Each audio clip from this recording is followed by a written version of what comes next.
Boa noite a todos. Espero que todos estejam me ouvindo aí atrás. Com muita alegria que aqui estamos mais uma vez para falar de temas que nos levam à reflexão, a pensar sobre a vida à luz da doutrina espírita. E hoje o nosso tema será compaixão. Muitas vezes nós ouvimos falar dessa palavra e trocamos ou a utilizamos como caridade, como solidariedade, como empatia. Mas o que é compaixão? Qual a importância dela nas nossas vidas? Eu gostaria de começar essa conversa com vocês falando de uma parábola, essas histórias que Jesus contava para deixar ali uma lição, para nos ensinar algo. E a parábola do bom samaritano, que a maioria deve conhecer, quem não conhece vai ficar conhecendo hoje, é uma história muito simples.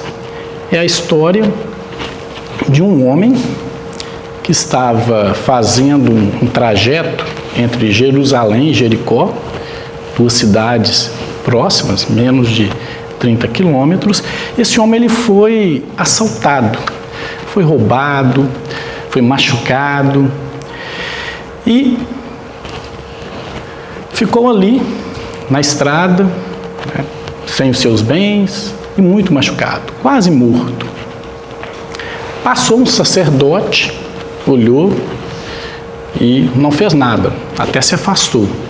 Depois passou um levita, que também judeu da tribo de Levi, muito importante naquela época. Eles funcionavam como auxiliares dos sacerdotes nos templos, que também nada fez, ao contrário, passou longe. Porque naquela época era considerado algo, uma espécie de sacrilégio, né? Chegar próximo de pessoas que estivessem morrendo ou em situação como aquela pessoa que estava ali em estado quase de morte. Então veio um samaritano. Os samaritanos eram um povo que vivia naquela região, na região de Samaria, e que, digamos assim, eram hostilizados pelos judeus tradicionais, porque eles meio que misturavam as crenças judaicas com outras crenças, até de outros deuses. Então, eles eram, digamos assim, discriminados pelos demais judeus. Jesus, porém, nunca rejeitou essas pessoas, ao contrário, ele sempre as acolheu. E foi por isso que nessa parábola, não por coincidência, ele incluiu esse samaritano, que foi então aquela pessoa que socorreu aquele homem que estava ferido, que tinha sido roubado. E o que ele fez? Ele não só socorreu aquele homem, como também cuidou das suas feridas, o levou para uma hospedaria. Chegou lá para o dono da hospedaria, deu alguns denários, que era a moeda da época, para que aquele homem cuidasse daquela pessoa ali ferida, e depois falou, cuida dele, quando ele estiver bom, ele vai voltar para a casa dele e depois eu volto aqui e te pago. Ou seja, o samaritano, aquele homem que era hostilizado pelos judeus tradicionais, foi aquela pessoa que salvou aquele homem. Foi aquela pessoa que, com todas essas virtudes que a gente pode imaginar que ele tinha, socorreu aquela pessoa que o sacerdote, que o levita não se importaram. Então Jesus contou essa história para um grupo de pessoas, inclusive de judeus tradicionais, e fez o seguinte questionamento no final: qual desses três te parece ter sido próximo daquele que caíra em poder dos ladrões? Então, quais os três? O sacerdote, o levita ou o samaritano? E aí o doutor da lei, a pessoa que foi questionado, era um doutor da lei, respondeu: aquele que usou de misericórdia para com ele. E o que Jesus simplesmente respondeu? Então vai, diz Jesus, e faze o mesmo. Como eu disse, o que a gente consegue imaginar aqui? Aquele samaritano, embora fosse hostilizado pelos próprios judeus, fosse considerado um judeu de segunda categoria, foi aquele que efetivamente agiu com misericórdia, como disse, como respondeu o próprio doutor da lei. E por que ele fez isso? O que ele tinha de diferente em relação aos outros que o fez agir daquela forma? Eu me atrevo a dizer para vocês que era um conjunto de virtudes que ele carregava no seu coração, como diz Francisco de Assis, aquele conjunto de virtudes que a gente carrega nos nossos corações, que nos deixam felizes, é que fez com que aquele homem agisse daquela forma.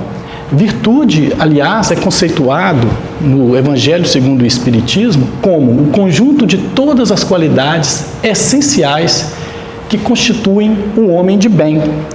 E o homem de bem, na verdade, segundo o próprio Evangelho, é aquele que pratica a lei da justiça, amor e caridade na sua total pureza. Há algum tempo atrás falamos disso aqui. Então, aquele homem que efetivamente consegue se colocar no lugar do outro e fazer para o outro aquilo que ele gostaria que lhe fosse feito, esse é o homem de bem. Esse é o homem que conseguiu conservar virtudes ou conquistar outras virtudes que faz com que ele haja dessa forma. E aqui há muitas virtudes, também já falamos aqui em outras palestras sobre os vícios e virtudes, mas eu selecionei aqui 4 virtudes para que nós pensemos sobre elas. Uma delas, compaixão, que é a virtude da qual falaremos hoje. Solidariedade, compaixão, falaremos mais tarde. Fraternidade, caridade. Vocês perceberam que eu coloquei ali uma espécie de ordem de hierarquia, não que todas têm a sua importância, mas, até pelo que a gente estuda no Evangelho, o homem que realmente exerce a verdadeira caridade, esse chegou num ponto, talvez, de elevação que vale a pena tentarmos alcançar. E talvez, para chegar nesse ponto de caridade, de sermos efetivamente caridosos, nós tenhamos que passar ali por essas outras virtudes, tenhamos que conquistar essas outras virtudes, de burilarmos o nosso espírito ao ponto de, chegando aqui a conquistar essas virtudes, cheguemos ao ponto de sermos verdadeiramente caridosos. Eu quis fazer aqui uma analogia com o esporte que eu mais gosto, que é a corrida, para facilitar o nosso entendimento. Se nós pensarmos numa corrida, qualquer pessoa que corre e que adotou isso como uma prática, um hobby, até a nossa colega Jennifer não está aqui hoje, mas ela também compartilha desse mesmo gosto que eu tenho, que é a corrida. Ela vai contar para vocês a seguinte história: olha, eu comecei caminhando, depois eu fui treinando, comecei a fazer corridas mais curtas e fui adquirindo ali o condicionamento físico necessário para, ao invés de caminhar 1 ou 2 quilômetros, correr 2 quilômetros e depois correr 5 quilômetros. E fui me aperfeiçoando, fui treinando, até chegar ao ponto de fazer, por exemplo, uma meia maratona. A gente considera ali uma corrida mediana, mas se você pegar, por exemplo, a Volta Internacional da Pampulha, que ali é a foto que aparece, já é uma corrida ali entre 18 e 19 quilômetros, que também exige um treinamento muito grande. E aí a gente tem, aí a título de exemplo do que seria o máximo reconhecido hoje, a maratona, que são 42 quilômetros. Então vocês imaginam que uma pessoa, para conseguir correr 42 quilômetros, sem parar, sem ficar exausto e chegar até o fim, né, com seu objetivo, inclusive, de tempo, se for o caso, ou de simplesmente concluir a prova, não é fácil. Por que eu estou falando disso para vocês? Por quê? Aquelas virtudes que eu falei, a solidariedade, da compaixão, fraternidade, caridade, que são virtudes que a gente busca conquistar, para chegarmos ali a sermos efetivamente caridosos ou a vermos o outro como irmão, que é a fraternidade, temos que ser antes solidários, temos que ser antes, agir antes com compaixão, temos que nos compadecer das pessoas. Então nós vamos falar aí de cada virtude dessa, começando pela caridade, passando pela fraternidade, depois solidariedade, vamos deixar compaixão, que é a virtude que nós vamos usar como tema hoje, por último. Ok, vamos lá. Muito bem, caridade.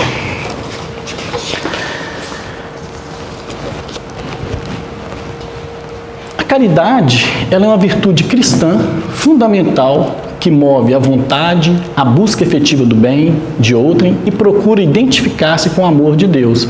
O lema é: ama o próximo como a ti mesmo. Parece algo muito simples, mas é algo que, na verdade, é um caminho para chegarmos até lá, para efetivamente sermos caridosos numa entrega completa, não só do seu corpo para agir em função de alguém, mas do seu espírito. Temos que trabalhar aí muito para chegarmos a esse ponto. E aí eu trouxe aqui uma questão do Livro dos Espíritos que diz o seguinte: todas as virtudes têm o seu mérito, porque todas são indícios de progresso no caminho do bem. Mas a mais meritória é aquela que se baseia na caridade mais desinteressada. É aquilo que a gente está batendo aqui. Para você efetivamente ser caridoso, sem nenhum tipo de interesse, a entrega tem que ser muito maior. É por isso que antes disso, temos que burilar o nosso espírito, desenvolver o nosso espírito, progredirmos, e a gente faz isso através de outros atos, outros pequenos atos, através da conquista de outras virtudes. Estudando um livro do professor Mauri Rodrigues da Cruz, que, como todos sabem, é o fundador da Sociedade Brasileira Espírita, chama-se O Médium como Sujeito Transdimensional. Ele afirma o seguinte, que a caridade é, acima de qualquer outro conceito, promoção humana. E quando a gente fala de promoção humana, a gente tem que pensar que todos nós somos falíveis. Todos nós. Por mais que nós tenhamos uma vida estável nessa existência, com tudo que, digamos, o mundo pode nos oferecer para termos uma vida digna, ainda assim somos falíveis. E por isso, nós temos que carregar sempre conosco o dom da compreensão. Eu tenho que enxergar o outro, entender, compreender que ele é um humano como eu. Eu não posso perder de vista isso em nenhum momento. A gente tem visto aí nos últimos tempos as pessoas na rua, sem casa, e às vezes, mesmo sem perceber, nós consideramos isso quase como algo normal. E aquelas pessoas que muitas vezes a gente diz, ela está vivendo sem dignidade, na verdade, elas estão perdendo o caráter de humanidade. Não estamos falando nem de dignidade mais, mas de humanidade. Muitas vezes nós não podemos fazer nada. Mas será que você não pode pelo menos olhar para aquela pessoa, enxergá-la como um humano, falível como você, fazer uma prece, pensar em algo que você possa fazer por aquela pessoa? O professor Mauri fala também que a caridade é uma ação espiritual em marcha, em atuação, porque ela nunca para. É por isso que a caridade é uma virtude difícil de ser conquistada, porque ela não para. Para que você efetivamente exerça a caridade, você tem que estar no caminho. Você tem que estar constantemente trabalhando esses conceitos na sua mente, no seu espírito. Fraternidade. O que nós podemos falar de fraternidade? O frater, o fraterno, do latim, ele está relacionado ao conceito de irmão. Então, com significado adicional de afetuoso, cordial, amigo, amigável, como se supõe que seja o convívio entre irmãos. Irmãos, pelo menos em tese, tem uma convivência harmoniosa, de ajuda. E aí vem a outra pergunta. Todos nós aqui, que estamos aqui, quando estamos na rua, conseguimos enxergar essas pessoas, essas outras pessoas que não são familiares, que nós muitas vezes estamos vendo pela primeira vez como irmãos? Nós conseguimos enxergar essas pessoas como irmãos? O professor Leocádio, que dá nome a essa casa, ele diz o seguinte, que a terra não é orfanato. Nós somos filhos do mesmo Pai. E por que ele diz isso? Para nos lembrar, somos todos irmãos. Apesar das diferenças, apesar de cada um ser único, somos semelhantes e somos todos irmãos. Então, a gente começa a pensar como que nós vamos trabalhar essa fraternidade tão necessária em momentos que cada um, com seus problemas, tende a se afastar do outro. No livro Consolador, pelo Espírito Emmanuel, psicografado pelo Chico Xavier, ele fala o seguinte, que a Terra deve ser considerada escola de fraternidade para o aperfeiçoamento e regeneração dos espíritos encarnados. Então, isso só reforça a ideia de que somos irmãos, estamos encarnados e, se queremos progredir, temos que trabalhar essa necessidade de ver o outro como irmão, agir em relação ao outro como irmão. Assim como nós fazemos a nossa família. Se seu irmão está com qualquer problema, você vai ajudar seu irmão, por mais que você não goste da atitude dele. No final, você vai dizer, é meu irmão. Por que nós não podemos pensar assim em relação às outras pessoas? Então, reparem que a fraternidade, ela requer um envolvimento muito grande também.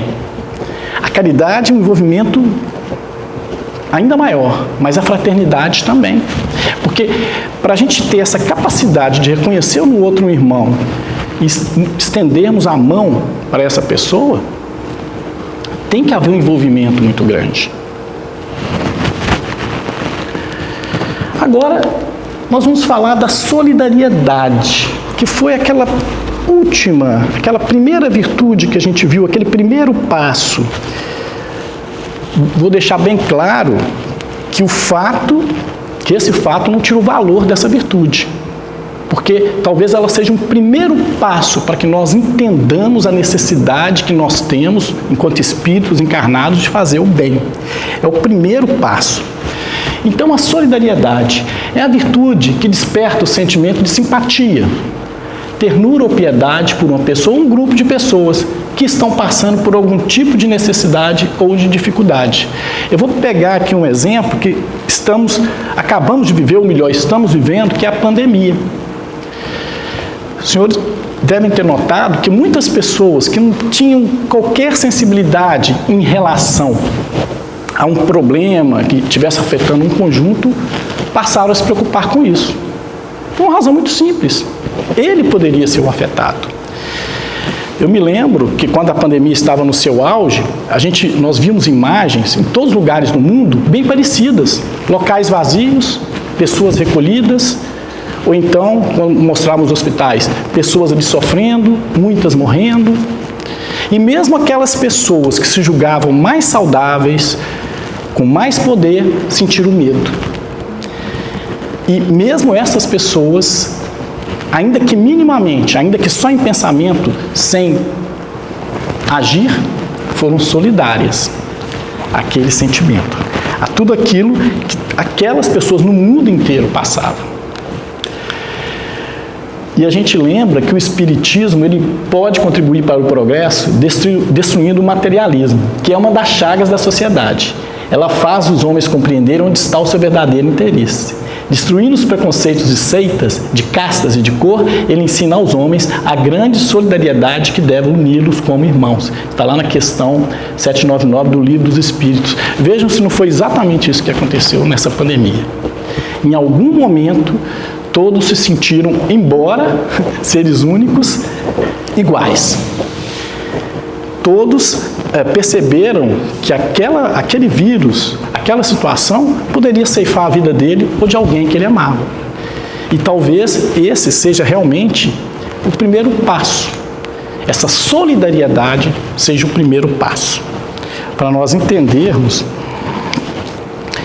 que, modificando ali talvez o mundo exterior, a gente possa chegar lá na caridade, que modifica, na verdade, o nosso mundo interior. Então, agora, nós vamos falar da compaixão, que não está nem lá, nem cá. Mas, como eu disse, é muito importante também. É uma virtude que a gente deve aprimorar, se a gente já tiver, ou mesmo conquistar, se ela ainda não existir em nós.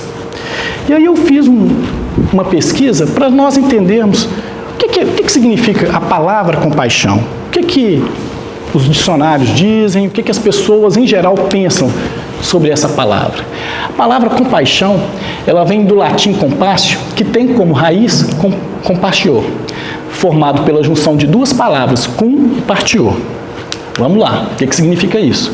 A palavra cum é uma preposição que indica companhia, podendo significar junto com ou ao mesmo tempo que. O verbo patio significa sofrer ou aguentar alguma situação difícil que causa sofrimento.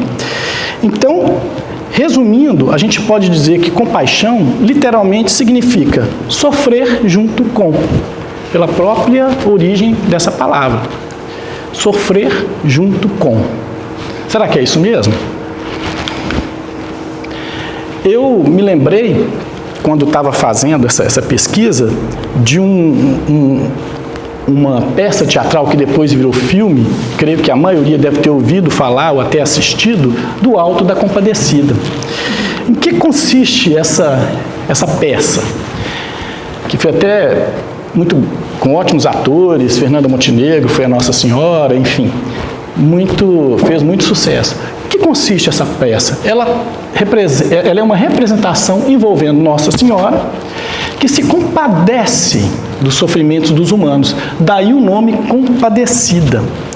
Então, não sei se vocês lembram, quem assistiu, tinha o Chicó, tinha o João Grilo, que faziam aquela confusão toda, né? Tinha o bispo, o padre e vários outros personagens. Em um dado momento, eles todos vão a julgamento. E talvez seja o ponto alto dessa peça, desse filme, que é o momento em que, né, essas pessoas todas são julgadas para ver se elas iam para o inferno, se iam para o purgatório, se iam para o céu. E Jesus Cristo, vamos dizer, simbolicamente denominado ali o juiz, o promotor era o demônio e Nossa Senhora a advogada. Ou seja, acho que foi uma das únicas peças ou filmes que eu vi na minha vida que o advogado ele ficou num papel assim mais, né, de benevolência, né? Porque o advogado está sempre colocado como alguém que está fazendo mal a alguém, enganando alguém, mas aí não. Aí a advogada, representada por Nossa Senhora, é que faz a defesa dessas pessoas. Ela se compadece dessas pessoas. Então, enquanto o demônio promotor acusa, só olha o lado negativo dessas pessoas. Então, quando ele chega lá no Chicó e João Grilo, eles fizeram isso, eles roubaram, eles enganaram, e mesmo o padre e o bispo, eles, embora pertencessem à igreja, eles não perdoavam ninguém, eles também foram desonestos. Nossa Senhora, ao contrário, compadecida, observava os pontos positivos dessas pessoas. Então, o que ela lembrava? Essas pessoas, o Chicó, o João Grilo, realmente enganaram, roubaram, mas foram pessoas que tiveram infâncias difíceis, passaram fome, foram humilhados, foram amaldiçoados. Então, talvez por isso eles não tenham tido a consciência de que deveriam fazer o bem, enfim. E mesmo até o padre e o bispo, que se mostraram muito cruéis e tal, mesmo eles, a Nossa Senhora falou, eles também, apesar de todo o mal que fizeram, ajudaram a igreja, ajudaram muitas pessoas a entender a fé, a aceitar Jesus, a ter fé em Deus e tal. E no final ela até consegue, né, um julgamento de levar essas pessoas para o purgatório. Então não vão para o inferno. Para o céu eles não iriam de jeito nenhum, né? Mas pelo menos para o purgatório, aquela zona ali intermediária que a Igreja Católica, né, acredita que seja o espaço ali que aquelas pessoas que pecaram, mas ainda são passíveis de salvação, devam ir. Então, por isso, ela era compadecida. Eu estou contando essa história para vocês perceberem que quem se compadece é aquela pessoa que consegue observar que o outro, como ser falível que ele é também, merece uma segunda chance, merece uma ajuda, merece que alguém sofra com ele. E é isso que o próprio significado da palavra diz, sofrer com. E talvez não seja o suficiente para a pessoa ser efetivamente caridosa, um desinteresse total, mas um passo para ela chegar lá. Então, se nós, navegando aí pela doutrina espírita, buscarmos outras referências à compaixão, a gente vai encontrar esse livro, Justiça Divina, psicografado também pelo Chico Xavier, do Espírito Emmanuel, que era o espírito mentor do Chico Xavier, que fala o seguinte: deixa assim que a compaixão retifique em ti próprio os velhos males que tolera nos outros. Olha que interessante. Quando você se compadece dos males das outras pessoas, você começa a retificar os seus próprios males. Porque todos nós temos os nossos defeitos.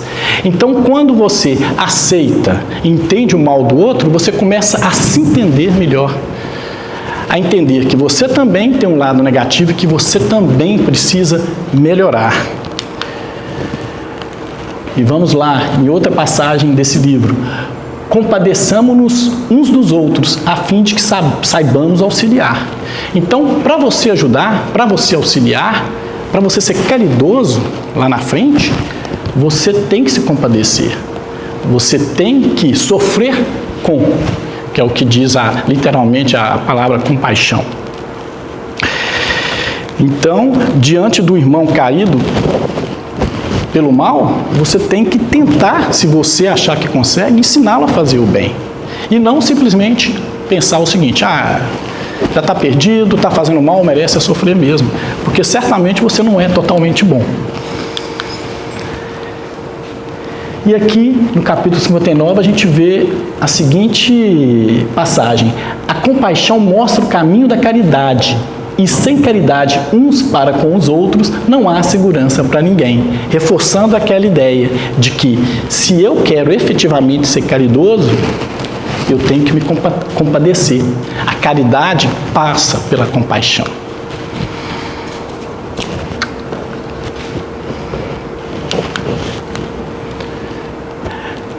Eu também, uma obra que eu tive a oportunidade de ler e que eu achei que traz umas mensagens bem interessantes sobre compaixão, é essa obra chamada Responsabilidade, psicografada pelo médium Divaldo Franco, ainda encarnado, pelo seu espírito mentor, que é a Joana de Ângeles. Ela fala o seguinte: a compaixão auxilia o equilíbrio psicológico, por fazer que se reflexione em torno das ocorrências que atingem a todos os transeuntes da experiência humana. Leia-se reencarnação. Se você não se importa com o outro, se você não compreende o outro, como lembra o professor Mauri, naquele livro que eu mencionei para vocês, muito provavelmente você não consegue estabelecer um equilíbrio interno. Porque você vai partir do pressuposto que estou perfeito, não sou falível, não preciso me compadecer de ninguém. Mas nós sabemos que todos nós somos falíveis, que todos nós temos muitos defeitos e algumas virtudes. provavelmente mais defeitos do que virtudes, senão não estaríamos aqui reencarnando, aprendendo, fazendo aprendizado e buscando progresso. Eu acredito que todos aqui, antes de sair de casa, num pré-feriado, em algum momento pensaram, eu tenho que trabalhar alguma coisa em mim, talvez até uma virtude. Deixa eu ver lá o que essas pessoas nesse centro de estudos espíritas têm a dizer que possa me auxiliar nisso. E eles também informam o seguinte nesse livro, a Joana de Ângeles: mediante o hábito de compaixão, o homem aprende a sacrificar os sentimentos inferiores e abrir o coração. Quando você se compadece, aqueles sentimentos menores, aquelas coisas de pouca importância, aquelas coisas que efetivamente não acrescem nada o nosso sentido moral, vão ficando de lado. E você vai efetivamente abrindo o seu coração. Porque você começa a compreender o outro, a ver o outro como alguém que, como você, também precisa de ajuda. Então não é ser só solidário, não é só perceber uma situação e imaginar, eu poderia estar ali. É também pensar que eu posso precisar.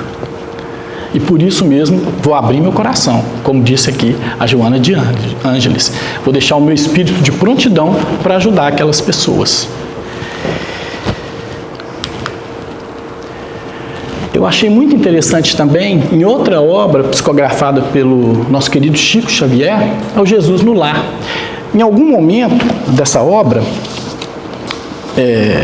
há um relato de Jesus conversando na casa de Pedro com algumas pessoas, apóstolos e outras pessoas que ali estavam, e que um deles, salvo engano, chamado Bartolomeu, faz o seguinte questionamento para Jesus: Mestre, que fazer do juiz que nos condena com parcialidade? Que fazer do juiz que nos condenou com parcialidade, ou seja, de uma forma que não foi a mais justa? E olha o que Jesus responde: tem compaixão dele e continua cooperando no bem de todos os que te cercam. Há sempre um juiz mais alto, analisando aqueles que censuram ou amaldiçoam, e além de um horizonte, outros horizontes se desdobram, mais dilatados e luminosos.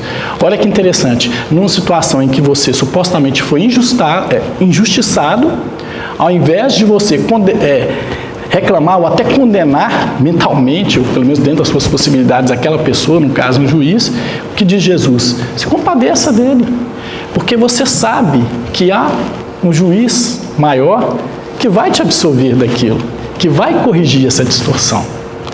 Então, mesmo no momento que você está sofrendo, não é só sofrer junto, já estou com o meu sofrimento e ainda vou sofrer junto com alguém que me condenou.